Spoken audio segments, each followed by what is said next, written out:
यदि आप पहली बार क्रिप्टो करेंसी शुरू कर रहे हैं, तो एक्सचेंज पर अकाउंट बनाना भी काफ़ी मुश्किल लग सकता है।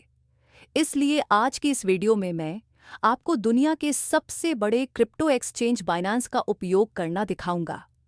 अकाउंट रजिस्ट्रेशन से लेकर सबसे बेसिक ट्रेडिंग तरीके तक मैं सब कुछ स्टेप बाय स्टेप समझाऊंगा। वीडियो के कमेंट में फी डिस्काउंट कोड वाला रजिस्ट्रेशन लिंक दिया गया है, इसलिए उसी लिंक से साइन अप करें और सभी लाभ प्राप्त करें।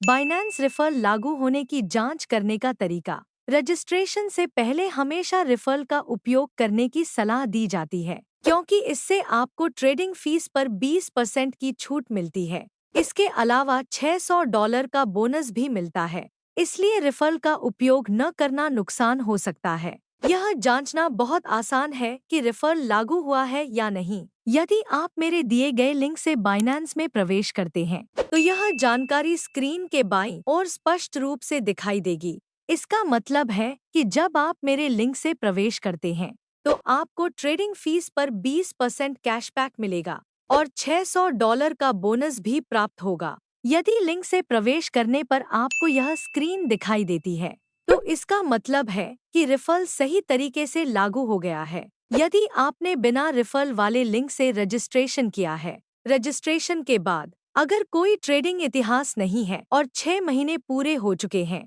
तो आप लिंक के माध्यम से मैन्युअल रूप से रिफर दर्ज कर सकते हैं और संबंधित लाभ प्राप्त कर सकते हैं। कृपया इस बात को याद रखें। बाइनेंस रजिस्ट्रेशन के चरण। अब हम मुख्य विषय पर लौटते हैं और रजिस्ट्रेशन प्रक्रिया शुरू करते हैं। सबसे पहले वह ईमेल दर्ज करें जिसका आप उपयोग करेंगे। आप कोई भी ईमेल उपयोग कर सकते हैं, लेकिन जीमेल का उपयोग करने की सिफारिश की जाती है, क्योंकि ट्रेडिंग और जमा निकासी से जुड़ी सूचनाएं इसी ईमेल पर भेजी जाएंगी। इसलिए ऐसा ईमेल इस्तेमाल करें जिसे आप अक्सर चेक करते हों। उपयोग की शर्तों से सहमत होने के बाद आप ईमेल वेरिफिकेशन का चरण देखेंगे। अपने इनबॉक्स में जाएं और वेरिफिकेशन कोड कॉपी करें और उसे पेस्ट करें।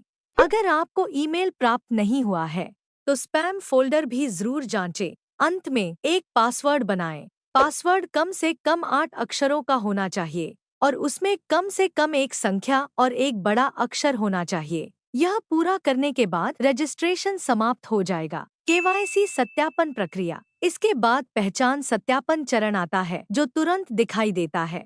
यदि आप पहचान सत्यापन पूरा नहीं करते हैं, तो जमा, निकासी और ट्रेडिंग पर प्रतिबंध लग जाएगा। एक्सचेंज को सामान्य रूप से उपयोग करने के लिए यह चरण आवश्यक है। आप पहचान सत्यापन के लिए 3 प्रकार के दस्तावेजों में से एक चुन सकते हैं। राष्ट्रीय पहचान पत्र, ड्राइविंग लाइसेंस या पासपोर्ट। इस वीडियो में मैं उदाहरण के रूप में राष्ट्रीय पहचान पत्र का उपयोग करके समझाऊंगा। इसके बाद आपको सत्यापन विधि चुननी होगी। कृपया क्यूआर कोड विकल्प के बजाय फाइल अपलोड विधि का चयन करें। फिर अपने पहचान पत्र के आगे और पीछे की तस्वीरें अपलोड करें। अपलोड पूरा होने के बाद आप रियल टाइम चेहरे के सत्यापन चरण में प्रवेश करेंगे। अपने चेहरे को स्क्रीन के फ्रेम में ठीक से रखें और दिए गए निर्देशों का पालन करें, जैसे आंखें झपकाना या सिर को बाएं और दाएं घुमाना।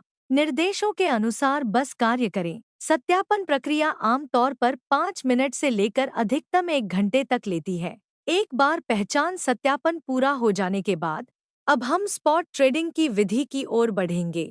Spot trading. स्पॉट ट्रेडिंग बहुत सरल है। बाइनेंस की स्क्रीन पर ट्रेड मेनू पर क्लिक करें और स्पॉट चुनें। स्पॉट ट्रेडिंग स्क्रीन दिखाई देगी। जिस कॉइन को आप खरीदना चाहते हैं उसे खोजें और उसे चुनें। स्पॉट ट्रेडिंग में आप लिमिट ऑर्डर या मार्केट ऑर्डर में से चुन सकते हैं। फीस में कोई अंतर नहीं होता, इसलिए जो आपको सुविधाजनक लगे उसे चुनें। मार्केट ऑर्डर के मामले में सिर्फ मात्रा दर्ज करें और खरीद पर क्लिक करें और ट्रेड तुरंत पूरा हो जाएगा। इसके बाद आप कॉइन को अपनी वॉलेट में देख सकते हैं। बिक्री की प्रक्रिया भी यही है। मात्रा दर्ज करें और बेचने पर क्लिक करें। Futures trading. अब हम फ्यूचर्स ट्रेडिंग पर आते हैं। बाइनेंस के ऊपरी मेनू में फ्यूचर्स पर क्लिक करें और पहले मेनू में प्रवेश करें। स्क्रीन को थोड़ा नीचे स्क्रॉल करें और आपको ट्रांसफर विकल्प दिखाई देगा। फ्यूचर्स ट्रेडिंग के लिए स्पॉट से अलग वॉलेट का उपयोग होता है। इसलिए संपत्ति को ट्रांसफर करना आवश्यक है। स्पॉट वॉलेट से फ्यूचर्स वॉलेट में सेटिंग को स्पॉट फ्यूचर्स पर रखें। ट्रेड करने की मात्रा दर्ज करें और पुष्टि करें। ट्रांसफर तुरंत पूरा हो जाएगा। यदि आप धन निकालना चाहते हैं तो पहले फ्यूचर्स वॉलेट से स्पॉट वॉलेट में ट्रांसफर करें और फिर निकासी करें। डिफॉल्ट ट्रेडिंग पेयर आमतौर पर BTC यूज्ड होता है। आप किसी भी कॉइन का चयन कर सकते हैं। उदाहरण के लिए हम कम कीमत वाले कॉइन का उपयोग करेंगे। सबसे पहले मार्जिन मोड चुनें।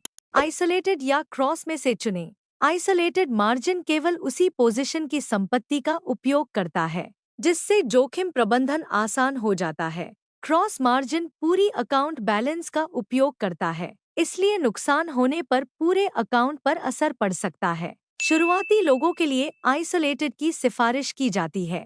अगला चरण लीवरेज सेट करना है। डिफॉल्ट लीवरेज 20x होता है, लेकिन शुरुआती लोगों को 2x से 5x या उससे कम से शुरू करना चाहिए।